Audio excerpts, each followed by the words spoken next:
Breaking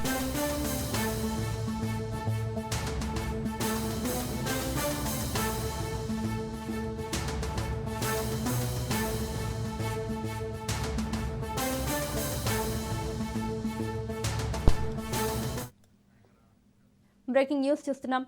Ladakh అంశంపై ఆందోళన చేస్తున్న సోనం వాంగ్చుక్ కేంద్ర ప్రభుత్వానికి లేఖ రాశారు.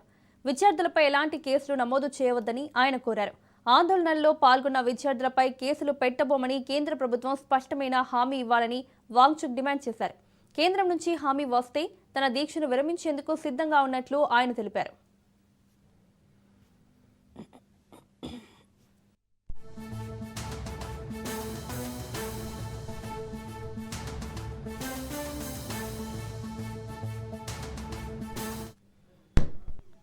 లడాక్ అంశంపై ఆందోళన చేస్తున్న సోనం వాంగ్చుక్ కేంద్ర ప్రభుత్వానికి లేఖ రాశారు. విద్యార్థులపై ఎలాంటి కేసులు నమోదు చేయవద్దని ఆయన కోరారు. ఆందోళనల్లో పాల్గొన్న విద్యార్థులపై కేసులు పెట్టబోమని కేంద్ర ప్రభుత్వం స్పష్టమైన హామీ ఇవ్వాలని వాంగ్చుక్ డిమాండ్ చేశారు. కేంద్రం నుంచి హామీ వస్తే తన దీక్షను విరమించేందుకు సిద్ధంగా ఉన్నట్లు ఆయన తెలిపారు.